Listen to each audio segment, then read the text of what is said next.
hey, I'm me, and I just need you to come and be a part of what I already got going on.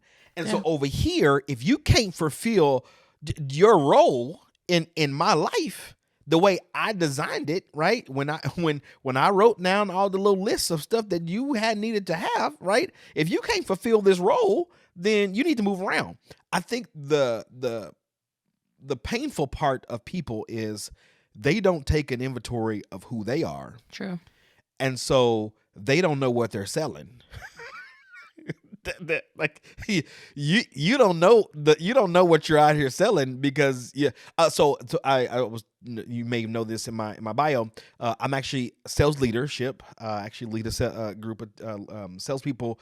Been in sales for over 20 years, Wow. and the thing that I realized in why I was able to become successful in sales is because I noticed something early on in my career. If I had the ability to articulate my value proposition, meaning what we had, what the product was, how it was able to transform the business in which we were communicating with, how we were able to make a difference either with their people or with their product or with their company, whatever we're selling at the moment, right? If I'm able to articulate that value proposition properly, then I was able to outsell my competition, Yeah. hands down. Mm-hmm. I think what the issue is, people don't know their own personal value proposition, what you bring to the table, who you are, holistically. Like you have some In both ways. you have You I'm don't not know like you undersell yourself or you oversell oversell yourself. Like you don't know the real you, right? You don't know. Like some of y'all are out here, over promising and under delivering. I'm just saying. You saying you giving your you like you sell. I've never sold cars, so I'll use this as an analogy. It's like you're doing the car. We go shopping for a car, and the guy is sitting in the back seat, and he's telling you all the different things that the car can do, right? And you're doing this, and it can do this, and you touch this screen, it can do that, right? And then you drive it off the lot and none of that happens. No, it doesn't do any of that. And so you try to go back and you're like, whoa, you sold me a lemon. No, I was just hyping up the car. Hypotheticals. Now, if you want that stuff, right? If you want all that stuff we talked about that I told you was in this one, you need to upgrade to this one. Now you've already lost depreciation on the vehicle already, so you're gonna lose money. But you need to upgrade to this next vehicle, right? What if they sold cars like that? Well, they do when you build a house. That's how they build the house. That exactly. When you we build Take you in the model home, you're like, yes.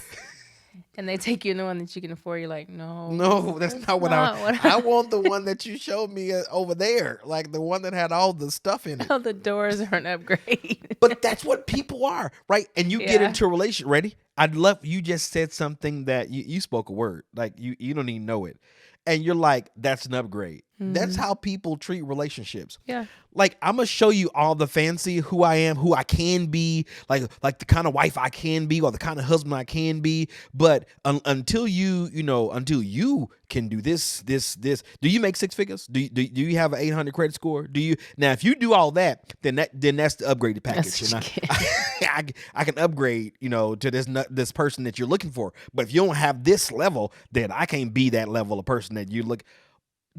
But do you know who you are? Now. Ish. I think I'm still working on it. So who are you? Who is Jody? Mom. Uh-huh. A wife first. Oh, no. Christian first. Amen. I love it. Then mom. Nope. Then wife. Then mom.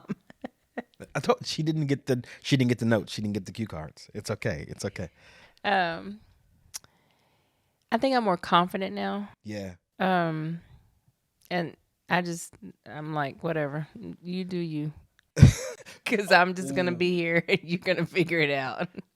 I don't know if you know that this happened, but you turned an age. I'm 43. I don't know if you want to share who you are, where you are. 38. Googler. That's not, Google may not say that. Google may not, Facebook, Twitter, all of them, they're not going to say that, but it's okay. It's okay. If that's the case, I'm 25.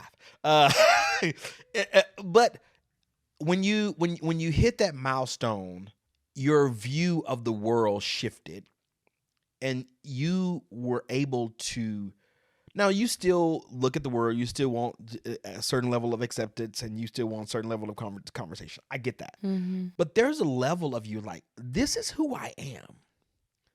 Like I'm not. It's when you turn 40. When you turn 40, you're like, it is what it is. This is who I am. It is what it is. Like it, love it. Don't walk away. Stay. Get what you get. Don't throw a fit. Right? That's what we tell the kids. So that's what you do in a relationship. No, but I got a question. If you were able to be your 40 self mindset, 40 something ish, round up, right? If you were able to be that person in your 20s, what type of person do you think you could have brought to the relationship? Oh, 10 times better. Yeah. More mature, more knowledge, better spending habits. Not great ones, but just better ones today. Hey man, I don't know if that's true. I think you got worse as you got older. And more appreciation. Yeah. I mean, when I've grown up, everything's always been just handed over, given. So it's like, I'm gonna get my way. And I've learned since then, like, I can get my way ish. Yeah. But there are some things that are worth compromising. Absolutely. And not fighting to just have my way.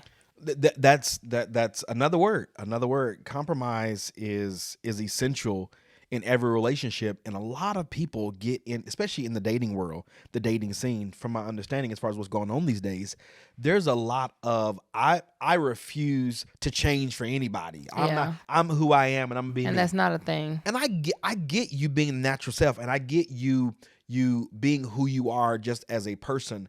But I think it's dangerous when you say that I'm entering a relationship not to be different. Yeah. Being in a relationship is different, right? You're no longer single. You're no longer by yourself. You can't do, what do you call that? Selfish decision making. You have to consider the other person. All the time. So, and in everything. Finances. Everything. And there's so many people we talk to that don't. They don't. They're like, well, this is how I do it. Or this is my money. What? Why did you join with somebody to still be you? Still be like living in a relationship, married or heavy dating, engaged. Now more married, right? It's more toward our married couples, and there's married people I hear still living single. Yeah, don't eat dinner together. Have separate friends. What some of the things we've heard? Separate bank accounts. Yeah, and I get it. Well, that doesn't work for me, or I can't trust him or her with my money. Why did y'all get married? I'm not, and again, not judging anybody. That listen, you do what you do, pray about it, right? It's okay, like it's fine if that's your style, right? If that's your thing. But there's a lot of conversation where like I don't want to do it because I don't trust this person with their money. But you gonna trust them with your heart. You're going to trust them to raise your kids. You're going to trust them to buy a house together. You're going to trust them to take either give your last name or take your last name. Why are y'all not working on yourself individually before you decide to join together?